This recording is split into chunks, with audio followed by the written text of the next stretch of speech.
todas las brujas se fragmentan para surcar los cielos nocturnos, envueltas en fuego o transmutadas en espantosas aves. Hay quienes utilizan las artes místicas ancestrales tanto para ayudar a desafortunados como para acarrear las desgracias. El terror y la muerte entre los seres humanos, específicamente la magia vudú, se caracteriza al igual que muchas por tener dos caras de la moneda. Por un lado, del lado luminoso, en un ritual, los loas, es decir, los dioses del vudú, son convocados por el Oungan, que son sacerdotes. El mambo es la sacerdotisa, o el bokor y la caplata, que son hechiceros y brujas respectivamente. Para participar en el servicio, recibir ofrendas y conceder solicitudes, los loa llegan al peristilo, que es el espacio ritual, montando un caballo en criollo denominado chual. Todo esto es un ritual que se dice está montado. Esto puede ser un hecho bastante violento, ya que el participante puede agitarse o convulsionarse antes de caer al suelo. En la época actual, las personas piensan incrédulos que estas artes han sido olvidadas e incluso se atreven a hacer mofa de ellas. Error fatal que cometió un joven acaudalado de la Ciudad de México llamado Romualdo Rivadeneira, quien en un viaje de vacaciones a Luisiana cometió el error de mofarse de una bella y peligrosa caplata de vudú. Al inicio, Bridgie, cautivada por el joven, aceptó salir con él, sin malicia, sin intereses ajenos al romance, como toda mujer de provincia liberal y apasionada. Se entregó a los apetitos del hombre que con engaños y promesas finalmente accedió a los deseos del atractivo extranjero, sin imaginar que éste únicamente jugaba con sus sentimientos, los cuales eran puros y sinceros. Después de promesas vacías y noches de pasión, finalmente el muchacho abandonó la ciudad, publicando sus canalladas y cobardes hazañas en redes sociales. No olvidemos que por muy tradicional que sea una familia, siempre habrá la manera de hacerse enterar de las noticias que acontecen fuera de nuestro entorno. Así, por medio de una prima, se enteró de los alardes maliciosos del cobarde hombre, quien la tachaba de menos que un trofeo de conquista y una mujerzuela. La mulata, con el corazón roto, corrió a casa donde Marcel, su padre, el bokor mayor de la localidad. Desconcertado, observó el estado en que su bella hija había llegado a casa. Por vergüenza, la jovencita no quería confesarle al padre lo que había acontecido, pero Marcel nunca había sido un mal padre. A pesar de su confesión, era un hombre comprensivo y dulce con su familia. Así que después de charlar por largo tiempo, finalmente la muchacha confesó la situación tan infame de que había sido objeto. Marcel no mostró ante su hija la indignación, su enojo y su furia. Se dirigió al cementerio de San Luis y cayó al piso rogando y pidiendo la ayuda y la justicia del poderoso varón Samedi, el loa que se encarga de los asuntos del inframundo, la muerte, la justicia y la venganza. Invocar al varón es garantía de éxito, pero en ocasiones el varón solicita un precio muy alto, y Marcel lo sabía.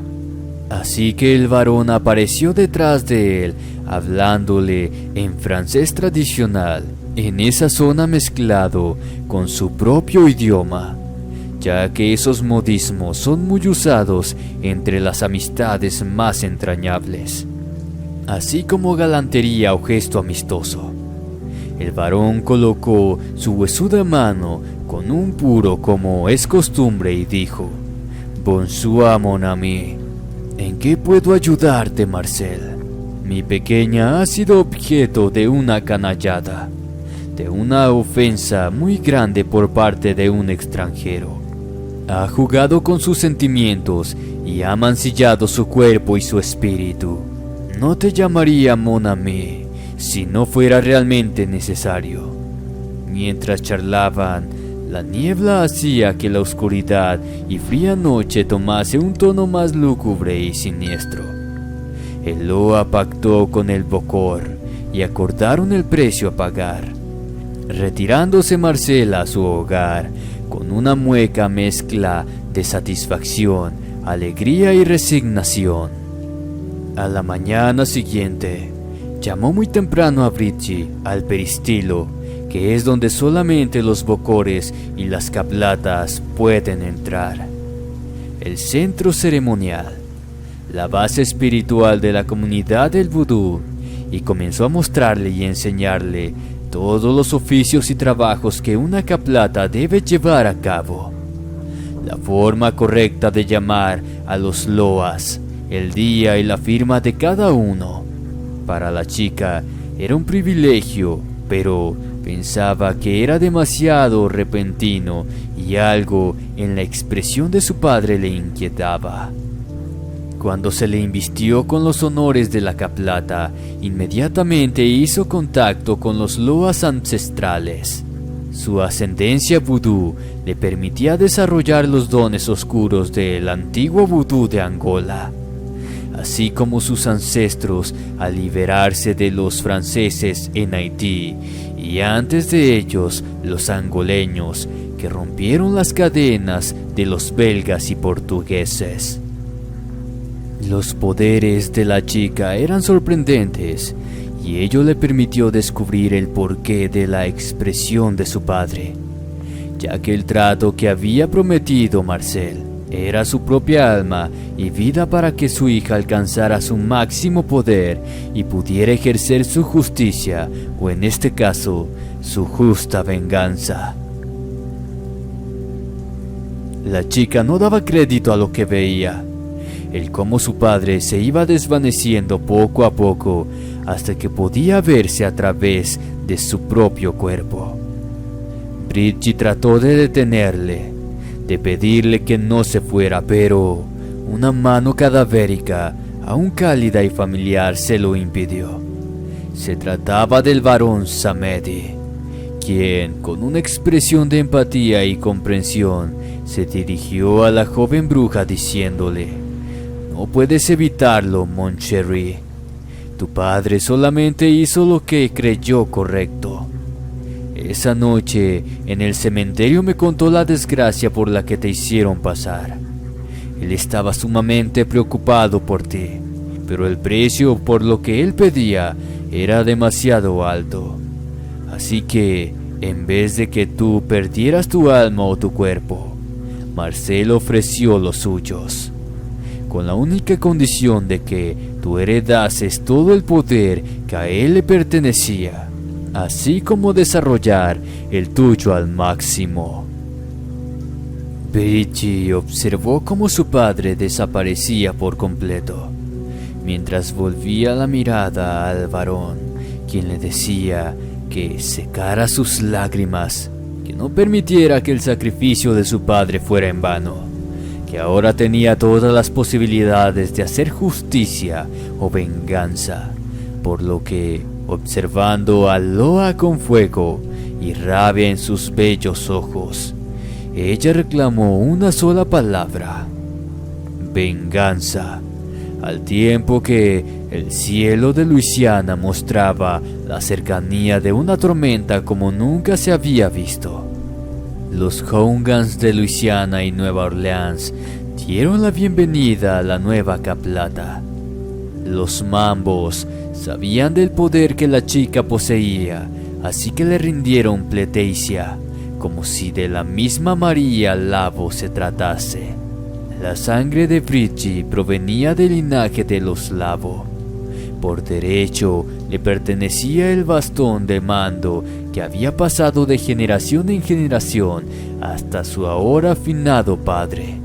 Tomó su lugar en el centro del peritísilo como la reina y absoluta caplata de Luisiana y Nueva Orleans. Mientras que meses después, Romualdo, en la Ciudad de México, muy seguro de sí mismo, asistía a una importante gala de empresarios, tanto nacionales como extranjeros, a la cual asistió la bellísima y despampanante Mademoiselle Laveau, dueño de varios hoteles y centros turísticos de Luisiana, Nueva Orleans y el Mississippi, la cual había heredado en los últimos meses una fortuna incalculable, incluso por los expertos de las revistas Forbes, quienes estimaban la herencia de la joven como superior a los precedentes de las últimas 3 décadas. Romualdo, con su aire altanero, alardeaba con los demás juniors acerca de que se ligaría sin problemas a la nueva rica y le sacaría todo el jugo que fuera posible. Pero cuando Mademoiselle Laveau entró al gran salón, seguida de 4 enormes guardias africanos de imponente figura, al playboy se le fue el alma a los pies. La joven magnate se presentó ataviada en un sobrio vestido de color negro, con adornos de jade, coral y piel de leopardo, además de un tocado de tela muy elegante, de seda en sus ensortijados y abundantes cabellos, lo que le hacía lucir como una diosa africana literalmente. Al ver a Romualdo, le saludó cordialmente como grandes amigos, lo que hizo que el ego del muchacho, de por sí inflado, se elevara hasta las nubes. Sus compañeros le felicitaban por la conquista, y no faltó la imprudencia de un miembro del grupo, quien mencionó el incidente de las redes sociales donde había acabado con la reputación de la chica, a lo que la dama le guiñó un ojo al imprudente tipejo, que llevaba por nombre en vida Gilberto de la Reguera. Dio inicio la gala y todas las miradas estaban puestas en Bridgie, que celosamente custodiada por sus guardias, no concedía entrevista a nadie por el momento. Cuando el cóctel hubo iniciado, el imprudente Gilberto recibió otro guiño de la reina vudú, cayendo muerto al instante. Los paramédicos nada pudieron hacer por el miserable tipo. El parte médico decía que se había atragantado, pero, curiosamente, no se encontró ningún objeto obstruyendo sus vías respiratorias. Literalmente, solo cayó sin vida. Una cadena muy importante de Estados Unidos entrevistaba a Romualdo mientras observaban a Bridgie como esperando que la hermosa mulata diera a su audiencia para concederles unas palabras. La mademoiselle hizo una seña de aprobación y los guardaespaldas permitieron el acercamiento de la prensa, los cuales dejaron al junior solo allí. Después de algunas preguntas sobre sus bienes y propiedades, una entrevista cálida y amable, una reportera le preguntó sobre su amistad con Romualdo Rivadeneira, a lo cual la bruja respondió que a todos les llega su momento y que cada persona cosecha junto a lo que se ha sembrado, y que el joven empresario recibiría pronto justo lo que se merecía. A lo que el empresario tontamente pensó que era un deseo de buena fortuna, por lo que esa misma noche, al terminar la gala, cometió el error más grande y del cual se arrepentiría durante toda su vida. Al salir, alcanzó a Bridgie, insinuándole que deberían recordar viejos tiempos, con señas vulgares, a lo que finalmente la dama simplemente le dijo: «Oh sí, querido mío, vas a recordar nuestro encuentro y sus consecuencias hasta el último día de tu vida». Posteriormente, Se retiró el guante derecho y estrechó la mano de Romualdo. Para quienes no sepan, dentro de la magia y la mística, la mano izquierda se utiliza para recibir, absorber, pedir o quitar, mientras que la mano derecha se usa para dar, imponer, colocar y plasmar. Lo que el ingenuo joven hizo fue recibir de la bruja todo cuanto a continuación se describirá. A pesar de ser heredero de una cuantiosa fortuna, a partir de esa noche todo empezó a derrumbarse a su alrededor. Para comenzar, su auto fue chocado en el estacionamiento. Al solicitar servicio de taxi por aplicación, el auto se vio envuelto en un accidente a pocos minutos de llegar a su casa. Al decidir ir caminando el corto tramo, de la nada se soltó una lluvia torrencial. Cayó dentro de una coladera abierta. Antes de llegar a su casa, un perro lo mordió. Al meter la llave en la chapa, esta se rompió. Se fue la luz en el complejo de casas y al verlo merodear llamaron a la policía. No pudo identificarse, pues su cartera se extravió cuando cayó en la coladera. Quedó detenido sábado y domingo, hasta que en la oficina se dieron cuenta de su ausencia, fue que dieron con su paradero. Como nadie supo que estaba detenido, por lógica, no recibió alimentos esos días. Estaba sucio, mugroso, hediondo y hambriento. Al salir tuvo que pagar una fianza que no supo ni por qué fue. Llegando a casa, sus mascotas habían muerto de hambre. La mujer de la limpieza renunció. Tuvo que contratar un servicio de limpieza, quienes le arruinaron sus finísimos muebles y alfombras, por no decir que le robaron algunas pertenencias. Tuvo que cambiar las chapas. Para cuando dieron las 3 de la tarde, la oficina del empresario ya era literalmente zona de guerra. Sus negocios estaban yendo al pique de la nada. Sus inversionistas abarrotaron los cubículos y las líneas telefónicas, reclamando el motivo de la caída de sus acciones en la bolsa de valores. Sus abogados le aconsejaron retirarse momentáneamente de los negocios de inversión, que ellos tratarían de cubrir las pérdidas y compensar a los inversionistas. Así que decidió hacerse cargo de sus otras empresas. Una fábrica de textiles que tenía y que era una de las más grandes surtidoras de telas e hilos del país, la cual se quemó hasta los cimientos, perdiendo absolutamente todo. El seguro que contrató no alcanzaba a cubrir las pérdidas. Romualdo tenía, como todos los magnates, una vida secreta, financiada por vicios y amistades peligrosas. Así que trató de acudir a ellos para poder recuperar algo de las pérdidas de sus negocios legítimos. Para su mala fortuna, apuesta que hacía, apuesta que perdía. Y en los juegos donde anteriormente era un as o un taur, tal pareciera que apostara para perder.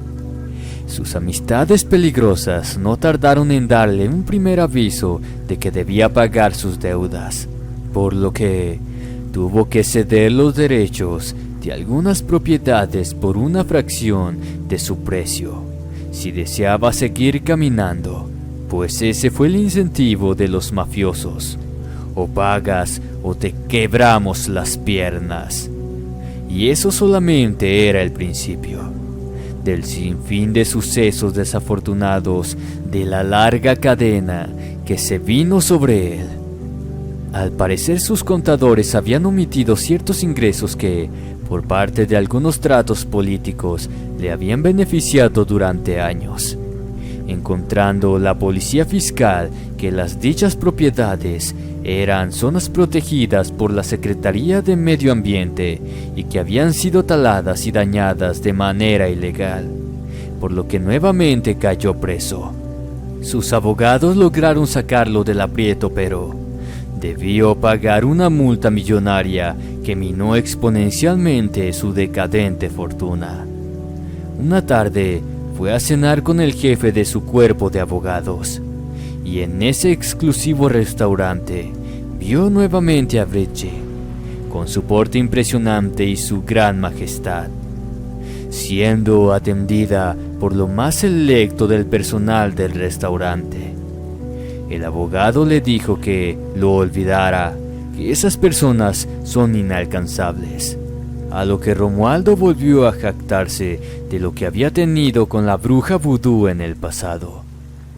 Repentinamente un mesero le llevó una copa por cortesía de un admirador anónimo, la cual decía en una tarjeta: se siembra lo que se ha cosechado con creces y multiplicado. Al creer nuevamente que se trataba de buenos deseos y buena vibra por parte de quien creyó su amor apasionado y platónico, alzó la copa y la bebió toda. Realmente no era posible medir entre la estupidez y el ego de Romualdo Rivadeneira.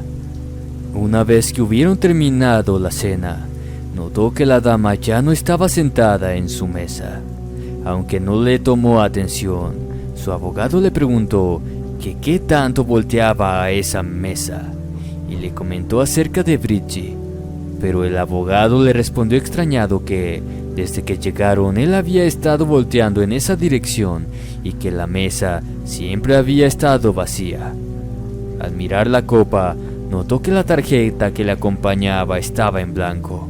Solamente tenía en alto relieve una serpiente arcoíris de matices metálicos, por lo que se presumía una litografía especialmente hecha para una celebridad o personaje muy importante, pero no decía absolutamente nada.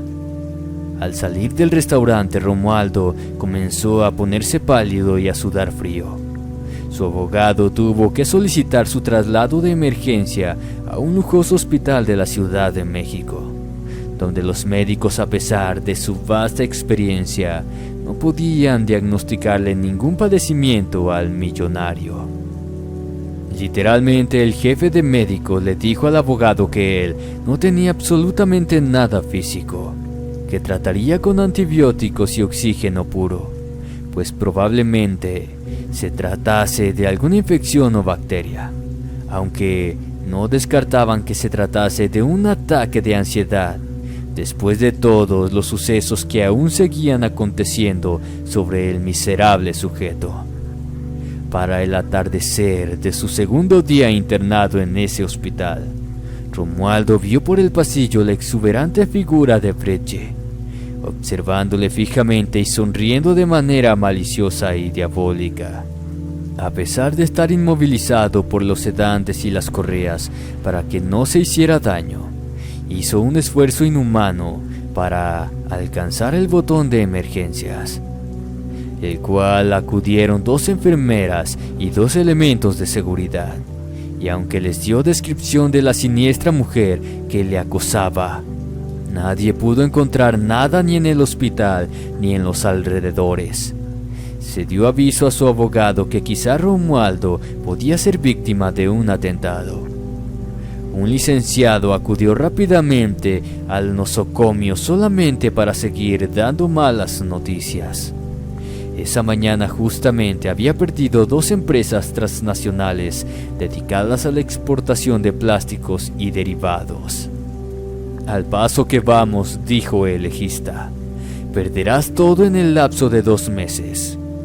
Romualdo, desesperado, recurrió a lo que nunca pensó. Se informó acerca de curanderos, brujos y místicos que solamente le estafaron, hasta que, como último recurso, llegó a Citlaltepec en el Estado de México, donde una curandera muy anciana le dijo que literalmente no podía ayudarle, pero sí le podía decir exactamente qué le había hecho y por qué. La viejecilla realizó un ritual en su rudimentario temazcal, donde por medio de ingestión de hierbas e infusión pudieron ver claramente quién había hecho el daño, cosa que fue relativamente imposible, pues era de un poder sumamente superior al de ella. En ese momento las ayudas de la anciana le detuvieron, pues ésta cayó fulminada al piso, mientras una fría y cadavérica mano se posaba sobre el hombro de Romualdo, mientras le decía: «Te evitaré la molestia. A quien buscas la conoces y sabes perfectamente lo que hiciste y por qué pesa este castigo sobre ti». A pesar que el chico trató de justificarse, el varón mostró cuán aterrador puede llegar a ser, y amedrentando al mortal le dijo que esto solamente podía deshacerse si pagaba el daño. Podría liberarse del castigo si la persona afectada aceptaba perdonarle.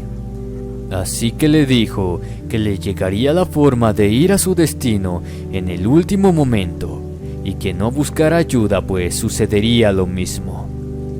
Finalmente Romualdo se resignó a su destino.